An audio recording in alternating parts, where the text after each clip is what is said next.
খবর আসছে যারা প্রশ্ন ফাঁসের সঙ্গে জড়িত তাদের তো আইনের আয়তায় আনা হয়েছে এবং তারা বিচারে সোপর্দ হয়েছে, বেশ ভালো কথা, এটা একটা উত্তম কথা, আমাদের জন্য একটা ভালো মেসেজ।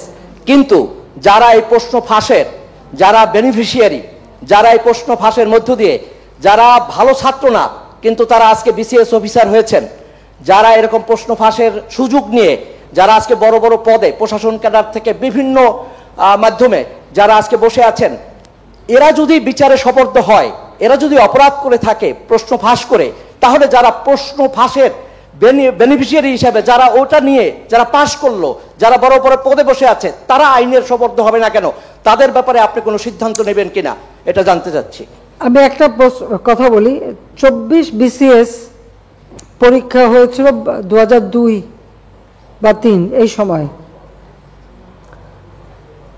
ওই বিএনপি আমলে সেই সময় যে পরীক্ষা হতো আর যত চাকরি হতো, এটা কিন্তু কারো পরীক্ষা না, ওই হাওয়া ভবন থেকে তালিকা পাঠানো হতো আর সেই তালিকাই হতো। এবং সেই সময় ঢাকা কলেজে পরীক্ষা হয়, একটা বিশেষ কামরা তাদের জন্য আলাদা রাখা হয়, যেখানে বসে তারা পরীক্ষা দিয়ে পাশ করে চাকরিতে ঢোকে। তখন কোনো উচ্চবাচ্য নাই।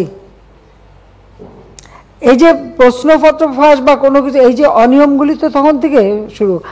আমরা সরকারে আসার পর 2009 থেকে কিন্তু সম্পূর্ণ এই জিনিসটা বন্ধ করে দিয়েছিলাম এবং যারা এই সময় জড়িত ছিল তাদেরকে ওখান থেকে সরিয়ে দেওয়া হয়েছিল। 2018 পরে এই যে কোটা আন্দোলন এইসব কিছু হবার পর এই গ্রুপটা আবার কি করে যেন এখানে জায়গা করে ফেলে, যেটা এখন ধরা পড়েছে। আমরা কিন্তু একটা জিনিস, অনেক সময় এগুলি ধরতে গেলে অনেকে বলবে এটা প্রচার হলে ভালো হবে না, ইমেজ নষ্ট হবে, অমুক। আমি তাতে বিশ্বাস করি না। কিসের ইমেজ নষ্ট হবে? অন্যায় বা অবিচার যেটা করবে তাকে আমি ধরবই, তাতে আমার উপরে যত মানে ইমেজ হোক কী হোক এটা আমি পড়া করবো না। তাদের ধরতেই হবে, তাদের বিরুদ্ধে ব্যবস্থা নিতেই হবে, কারণ এগুলি যদি সরে নেওয়া যায় তাহলে এটা চলতেই থাকবে। এটা যাতে আগামী চলতে না পারে তার জন্য ব্যবস্থাটা নেওয়া হয়েছে। এটা অনেকে মনে করতে পারে যে আমাদের সময় না, এটা শুরু করছে সেই জিয়াউর রহমানের আমল থেকেই। আর খালেদা জিয়া এসে তো আরও একদম বেশি। আর তখন তো তালিকা আসতো, সব কিছু তালিকা, এবং যা তালিকা ওটা মানতেই হবে, না মানলে কেউ জানে বেঁচে থাকতে পারবে না। এই তো ছিল বাংলাদেশের অবস্থা, সেটা ভুলে গেলে চলবে? 2001 থেকে 2008 পর্যন্ত বাংলাদেশের অবস্থাটা কি ছিল? কেউ কোনো কথা বলতে পেরেছে? কেউ কোনো করতে পেরেছে? কি অবস্থায় ছিল? এই যে অনিয়মগুলি করে রেখে গেছিল, সেইগুলিকে আবার সুস্থতায় ফিরে নিয়ে এসেছিলাম এই 18 পরের থেকে, মানে 19 এইসব আবার কিছুটা এরা হাত পেয়ে যায়, কিন্তু সেইগুলি বহুদিন থেকে পিছনে লেগে থেকে থেকে থেকে থেকে এখন ধরতে পেরেছি। যখন ধরা পড়েছে এটা তদন্ত হবে, বিচার হবে। আর যেটা বলেন যে হ্যাঁ, যারা বেনিফিশিয়ারি যদি তাদের খুঁজে বের করা যায় তবে তাদের বিরুদ্ধে ব্যবস্থা নেব না কেন? তাদের তো চাকরি করার কোনো মানে অধিকারই থাকবে না, কিন্তু সেটা খুঁজে দেবে কে? প্রশ্ন হচ্ছে এটা খুঁজে বের করে দেবে কে? যদি ওরা বলতে পারে যে আমাকে কাছে বিক্রি করতাম, তখন প্রমাণ করতে পারলে সেটা দেখা যাবে। তা আমিও সেটা বিশ্বাস করি যে এর বেনিফিশিয়ারি যারা তাদেরকে ধরা উচিত, তাহলে আর ভবিষ্যতে কেউ করবে না। কারণ ঘুষ যে দেবে আর ঘুষ যে নেবে উভয়ই হচ্ছে অপরাধী, উভয় অপরাধী, এটা মাথায় রাখতে হবে। তো প্রশ্নপত্র যারা ফাঁস করে আর যারা সেই প্রশ্নপত্র ক্রয় করে দুজনেই অপরাধী, এতে কোনো সন্দেহ নাই। কিন্তু খুঁজে বেরটা করবে কি? সাংবাদিকরা যদি চেষ্টা করে বের করে দেয়, ব্যবস্থা নেওয়া যাবে। আমি কিন্তু রেখে রেখে কথা বলছি না, যা বলছি সাফ সাফ বলে। মাননীয় প্রধানমন্ত্রী, এখন দুর্নীতির নানা দিকে নানা সেক্টরে দুর্নীতি দেখা যাচ্ছে, দুর্নীতি নিউজগুলো আসছে, সেই ব্যাপারে কি আপনি সামনে আরো বেশি কঠোর হবেন কিনা? আমি কঠোর হয়েছি বলেই কিন্তু ধরা পড়ছে, এটা মাথায় রাখতে হবে।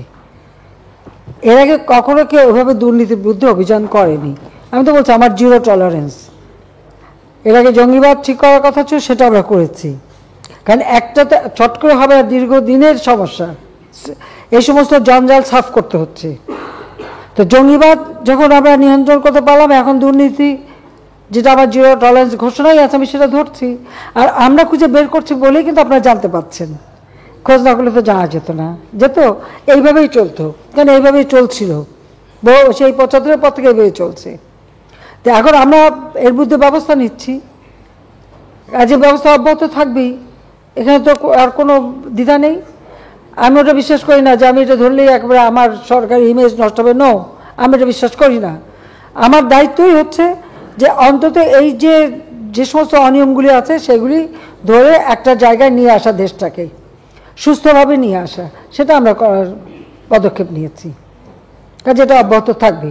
যেটা মাননীয় প্রধান বিচারপতি বলেছেন যে সরকারের সমস্ত উন্নয়ন প্রশ্নবিদ্ধ হচ্ছে দুর্নীতির কারণে। দুর্নীতি দমন কমিশনের চেয়ারম্যান একটি চমৎকার কথা বলেছেন যে সরকার দুর্নীতি দমন কমিশন করেছে যাতে দুর্নীতির যে স্রোত, এই স্রোতটা যাতে ঠেকানো যায়। তো তিনি একটি প্রশ্ন তুলেছেন যে বিভিন্ন দপ্তরে দুর্নীতির উৎসমুখ খোলা রেখে সেখান থেকে যদি দুর্নীতির সাইক্লোন আসে তাহলে দুদকের পক্ষে একার পক্ষে সম্ভব না। এবং তিনি আরেকটি কথা বলেছেন যে দুর্নীতি যারা করে তারা বিভিন্ন দপ্তরে, আমরা অনেক বড় বড় প্রতিষ্ঠান, আপনি যেটি বলেছেন এটা আমি ধন্যবাদ জানাই, যে অনেক প্রতিষ্ঠান এরকম মনে করে যে তাদের দুর্নীতি সম্পর্কে নিউজ করলে পরে সাংবাদিকরা ভাবমূর্তি ক্ষুণ্ণ করছে, কিন্তু আপনি বলছেন যে না, সেটা ঠিক না, ভাবমূর্তির প্রশ্ন না, সত্য যদি হয় তাহলে আমরা বিচারটা নিব। তা আমরা দেখেছি সাংবাদিকরা চেষ্টা করেছেন তাদের দিক থেকে যতটা সম্ভব, কিন্তু আমরা 2-3টি জায়গায় দেখছি যে তথ্য প্রবাহের ক্ষেত্রে একটা ঘাটতি হচ্ছে, যার ফলে সাংবাদিকরা কাজ করতে পারছে না। একটি হচ্ছে যেমন রপ্তানি আয় নিয়ে একটা মানে সমন্বয়হীনতা, বাংলাদেশ ব্যাংক, এপিবি এবং কি বলে এনবিআর, এটি আপনার মাননীয় উপদেষ্টা মহোদয় বলেছেন। তো এটি নিয়ে যখন সাংবাদিকরা প্রশ্ন করতে গেল তখন দেখা গেল যে সাংবাদিকদেরকে প্রকৃত তথ্য দেওয়ার ক্ষেত্রে বারিত করা হলো। বাংলাদেশ ব্যাংক, কেন্দ্রীয় ব্যাংক, তারা আগে রেগুলার একটা তথ্য দিত, তারা এখন একটা পিরিয়ডিক টাইম অনুযায়ী এই তথ্যগুলি দিচ্ছে না, যেটি সাংবাদিকদের প্রতিনিয়ত দরকার। আর কাজে একটি জায়গায় যদি তথ্যের ভিতরে ঘাটতি থাকে, তথ্য যদি সাংবাদিকরা না পায়, আপনি যুগান্তকারী একটা আইন করেছিলেন, আমাদের তথ্য অধিকার আইন, আমরা এই আইন প্রক্রিয়ার সঙ্গে সংযুক্ত ছিলাম, এবং সেখানে কিন্তু কতগুলি সুনির্দিষ্ট জায়গা ছাড়া বাকি তথ্যগুলিকে অবারিত করার চেষ্টা করা হয়েছে। কাজে আপনি যেভাবে যে মানসিকতা নিয়ে বললেন যে ভাবমূর্তি প্রশ্ন না, আপনি যখন বাংলাদেশে স্বাস্থ্যের, আপনি করোনা নিয়ে সমস্ত চ্যালেঞ্জ মোকাবেলা করছেন, তখন স্বাস্থ্যের ক্ষেত্রে নড়বড়ে অবস্থাটা আমরা দেখলাম। ড্রাইভার মালিক চলে আসলো, আমাদের প্রতিষ্ঠান পিএসসি, আমাদের প্রতিষ্ঠান এনবিআর, আমাদের প্রতিষ্ঠান পুলিশ, এইখানে যে দুর্নীতিগুলি হচ্ছে, কেউ কেউ এটা বলার চেষ্টা করেন যে এখানে হয় যোগ্য যারা আছেন তারা কাজ করতে পারছেন না, না প্রভাবের কারণের জন্য, অথবা যাদের এটা নিয়ন্ত্রণ করবার কথা তারাই এটার সঙ্গে জড়িয়ে পড়ছেন। কাজেই ঘটনা বের হওয়ার আগে যদি, যেটি দুদকের চেয়ারম্যান বলেছেন যে দুর্নীতির উৎসমুখ বন্ধ করবার জন্য আপনার প্রশাসন বা আপনার দল বা রাজনৈতিকভাবে প্রভাবশালী বা অন্যভাবে প্রভাবশালী যারা আছে তাদেরকে নিয়ন্ত্রণ করবার জন্য অভ্যন্তরীণভাবে আপনি কিছু করবেন কিনা? কথা হচ্ছে আসলে দুর্নীতিটা তো নিচের দিক থেকে বেশি হচ্ছে, এটা হলো বাস্তবতা। তার উৎসমুখ, সেটা কোন জায়গায় কোন উৎসমুখ কয়টা খুঁজবেন। আর তথ্যের ব্যাপারে যেটা বলবো যে এনবিআর যখন তথ্য দেয় সে হিসাব করে তার ট্যাক্স কত আসলো, ওইটুকু যে বলে। আর আমাদের হিসাব থেকে, বাণিজ্য থেকে যখন বলে তখন তারা কতটা রপ্তানি করতে বলো সেটা বলে। তা আজকে আমি যে একটা, আপনার যে একটা কর্মসূচিতে আমি ছিলাম, তখন আমি বাণিজ্য মন্ত্রীর সাথে কথা বললাম। আমি বললাম যে অন্তত পক্ষে এই যে তোমাদের একটা হিসাব যে আমার এত রপ্তানি হলো, আর এনবিআর হিসাব করে দেখে যে তার ট্যাক্সটা কতটুকু, রাজস্বকে কতটুকু পেলো, ওইটা কম হলেই সে মনে করে যে কম হলো। বিষয়টা তো সেরকম না, এটার একটা সামঞ্জস্যতা থাকা দরকার। কাজে ওটাকে ওইভাবেই দেখতে হবে যে এনবিআর তার ট্যাক্স কত পেলাম বা রাজস্ব কত পেলাম সেইটার হিসাব নিয়েই সে বেশি থাকে। আর বাণিজ্য মন্ত্রণালয় ভাবে যে না, তাদেরটাই ঠিক। তো এটা আজকে আমি কথা বলে আসছি, ওই যখন আমি ওই যে যারা রপ্তানি ট্রফি দেওয়ার সময়, যে এটা নিয়ে তারা বসবে, বসে একটা জায়গায় আসবে যে এরকম অন্তত যাতে না থাকে সেটা। আর একটা হচ্ছে যে স্বাস্থ্য থেকে শুরু করে সব জায়গায় দুর্নীতি তো এমন পর্যায়ে ছিল যে কোনো কাজই তো করা যেত না। সেক্ষেত্রে ধীরে ধীরে তো আমরা অনেকটা সহায় নিয়ে আসছি। আর কোভিডের সময় বিষয়টা ছিল, সত্যি কথা বলতে কি, আমরা কতগুলি নিয়ম আছে, একটা জিনিস কিনতে গেলে টেন্ডার দাও, তারপর এই কর, সরকারি টাকা, ওইগুলি করতে গেলে পরে তো রুগী বাঁচানো যেত না। তখন আমাকে কতগুলি সিদ্ধান্ত নিতে হয়েছে তখন, যেটা আমার সমস্ত দরকার নাই। আমার এখন সিরিঞ্জ কিনতে হবে, এখন যদি আমি টেন্ডার দিয়ে যাই তাহলে ভ্যাকসিন দেবো কবে? আমি সোজা প্লেন পাঠিয়ে দিয়েছি, কোথায় পাওয়া যায়? ছোট সিরিঞ্জ লাগবে, পাওয়া যায় না, বড়টা দাম বেশি। আমি বলি হোক দাম বেশি, আমার এক্ষুনি দরকার, কাজে আমাকে আনতে হবে। আমি 3 দিনের মধ্যে আমি প্লেন পাঠালাম, যা পেলাম কিনে নিয়ে 4 দিনের মধ্যে 5 দিনের মধ্যে আমি নিয়ে আসলাম। এখন যদি ওটার উপরে দুর্নীতি ধরতে চান ধরতে পারেন, কিন্তু তখন আমার কাছে ছিল মানুষ বাঁচানোটাই হচ্ছে ফরজ। মানুষকে আমি কীভাবে বাঁচাবো? আমার ভ্যাকসিন কিনতে হবে, ভ্যাকসিন বুকিং দিতে হবে। সরকারিভাবে করতে গেলে দীর্ঘ সময় মানে ইয়ে করতে হবে, টেন্ডার করতে হবে, টাকা দিতে হবে, হেন তেন। আমি কি করব? আমি ভ্যাকসিনগুলোকে বললাম যে এত টাকা আগে ডিপোজিট দিয়ে বুকিং দিতে হবে। প্রাইভেট সেক্টর দিলে সমস্যা নাই, টাকা আমি দিয়ে দিচ্ছি, তো বুকিং দাও। আমি বুকিং দেওয়ালাম। ভ্যাকসিন রাখার জন্য আমার ফ্রিজার দরকার, -70 বা 75 এই ধরনের ফ্রিজার আমার অভাব। একমাত্র কিছু কিছু ফার্মাসিউটিক্যাল আছে, সেটা তো এনাফ না, এখন আমাদের কিনতে হবে। আমি এখন টেন্ডার দিয়ে কিনতে গেলে আমার কত সময় লাগবে? আর সোজা অনলাইনে বুকিং দিয়ে কোথায় পাওয়া যায় প্লেনে করে উঠায় নিয়ে চলে আসবে। স্যানিটাইজার আনতে হবে, বিরাট মেশিন, প্লেনে ধরে না, ডিসমেন্টেল করে ভেঙে ওগুলি নিয়ে এসে এখানে লাগায়, তারপরে আমরা এই যে পিপি তৈরি, বিভিন্ন তৈরি করা এবং সেগুলোকে স্যানিটাইজ করে সাপ্লাই দেওয়া। আমি তো এইভাবে কাজ করেছি। এখন যে সব জায়গায় দুর্নীতি সব দুর্নীতি ধরতে পারবেন। আর ওখানে কোন ড্রাইভার কত টাকা বানালো, কে কী টাকা বানালো, এখন ড্রাইভার লেভেলে যদি করে সেটা খোঁজ করে বের করে আজকে ধরছি বলেই জানতে পারছেন। এতকাল তো জানতে পারেননি, এতকাল তো জানতে পারেননি। আমার বাসায় কাজ করে গেছে পিয়ন, সে এখন 400 কোটি টাকার মালিক, হেলিকপ্টার ছাড়া চলে না। হ্যাঁ, বাস্তব কথা। কী করে বানালো এই টাকা? যখন আমি জানছি তাকে বাদ দিয়ে তার কার্ডটা সব সিজ করে সব আমার ব্যবস্থা আমি নিচ্ছি। তো এটা তো হয়, বা এটা তো করে আপনারা এখন ধরার পরে না এগুলি চোখে আসে, তাছাড়া তো হয় না। যখন ধরা পড়ে তখন আমরা ব্যবস্থা নেই। এটা তো একটা মানসিকতা। আর একটা কথা আমি বলি, এটা শুধু আমাদের দেশে বলে না, সারা বিশ্বেই যে দেশটাই অর্থনৈতিকভাবে উন্নতি হয় সেখানে কিন্তু এই ধরনের কিছু অনিয়ম কিছু লোকের হাতে চলে যায়। কিছু টাকা পয়সা যারা অপান্ত তাদের হাতেই চলে, তারা বানায়, তারা তো অপেক্ষা করে থাকে। এটা যুগ যুগ ধরে এভাবেই চলে আসছে। হ্যাঁ, এর বিরুদ্ধে ব্যবস্থা নিলে হয়তো সেটা কিছুটা নিয়ন্ত্রণ করা যেতে পারে।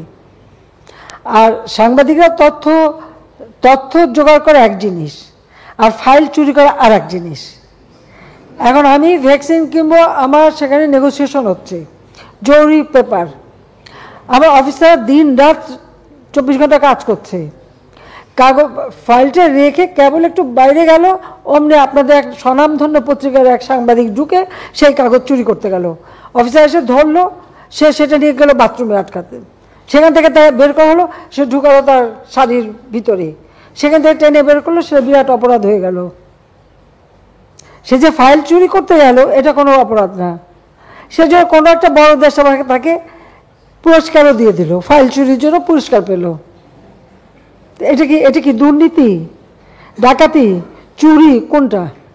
কি ডেফিনেশন দেবেন বলেন আমাকে, কি ডেফিনেশনটা আছে? তো এই ঘটনা তো ঘটে, এক ঢুকে এই রুম ওই রুম, এই ঘর ওই ঘর, অফিস টফিস সব নিয়ে। এবার এটা যে নতুন একবার করছে, এর আগে আরেকবার, সেটা হচ্ছে নৌপরিবহনে ঢুকে ধরা পড়ার পরে মুচলেখা দিয়ে বেরোয় আসলো, যে আবার আরেক জায়গায়, তারপরে হিরো হয়ে গেল, হিরোইন হয়ে গেল। ঘরের মধ্যে বসে বলতেছে এই হচ্ছে ওই হচ্ছে ওই হচ্ছে, ধরা পড়লো, হিরো হয়ে গেল, অমনি এক বড় দেশ থেকে পুরস্কার পেল, এখন যে আন্তর্জাতিক খ্যাতি সম্পন্ন হয়ে গেল। যাবো কোথায়, কোথায় বলে আমাকে? অথচ একদম ভুয়া মিথ্যা রেকর্ড করে ছেড়ে দিচ্ছে। আর একটা মনে আছে, একজন এক বলে তাকে মানে ইয়ে করা হচ্ছে, তার উপরে পাশবিক অত্যাচার হচ্ছে, হ্যাঁ হচ্ছে, কোথায় দাঁড়ায় করছে? রাস্তায়।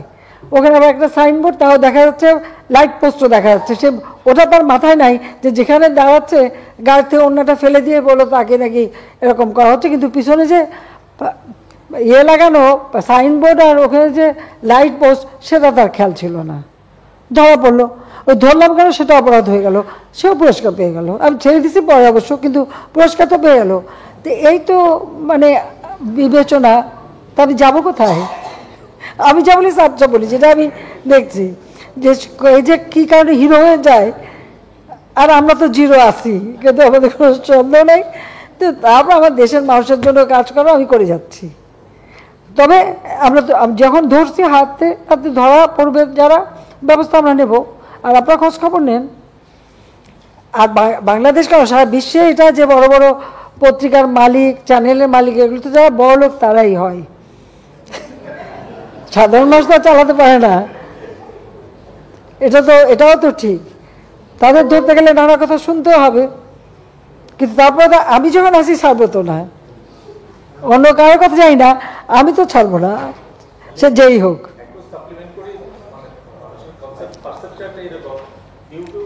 বাংলাদেশ থেকে যারা দুর্নীতি করে টাকা করে দেশে বিনিয়োগ করেছে তারা হলো দেশপ্রেমিক দুর্নীতিবাদ, আর যারা এখান থেকে টাকা বাজার করে বিদেশে পাচার করেছে তারা হলো দেশপ্রেমিক দুর্নীতিবাদ। মাননীয় প্রধানমন্ত্রী, দুর্নীতিটা হলো ড্রেন, ডান দিকের পানিও খারাপ, বাম দিকেও পানি খারাপ, কাজে দেশপ্রেমিক দুর্নীতিবাদ আর দেশদ্রোহী দুর্নীতিবাদ বলে কোনো কথা নেই। এটা একদম বাস্তব কথা। দুর্নীতির বিরুদ্ধে কথা বলবে, আর এই যে গরিবের রক্ত চুষে খাওয়া, যেই মানে একটা মানে সংবিধিবদ্ধ একটা প্রতিষ্ঠানের দায়িত্ব থেকে টাকা মেরে দেওয়া বা বিদেশে পাচার করা, বাই করা, কারো কারো ক্ষেত্রে সেটা অপরাধ না, সে তখন দেশপ্রতি আর তার বিচার হতে পারবে না। লেবারের টাকা মেরে খেলে বিচার হতে পারবে না, সেই বিচার নিয়ে প্রশ্ন উঠবে। অথচ অন্যের বেলায় এক ড্রাইভার টাকা চুরি করলে তার দোষ, আর এরা যে বড় চুরি করতেছে সেটা বড়। তাও আমরা চুরিটা যদি খুব বড় অঙ্কে হয়ে যায় তাহলে বোধহয় দোষ থাকে না, দোষটা টাকা দিয়ে ঢেকে যায়, এটাই মনে হয়। আর তাছাড়া কি বলবো, আর বলার কিছু নেই। তবে আমি আবারও বলবো যে হাত যখন দিয়েছি আমি ছাড়বো না, যেখানেই হোক যেই হোক, আমার কে মনে হয় আমি কেয়ার করি না। এখানে আপন পর কোনো কিছু আমি জানি না, কাজেই যেখানে পাবো আমি যখন জিরো টলারেন্স বলছি, জিরো টলারেন্স কি আমি সেটা করে ছাড়বো যতদূর পারি।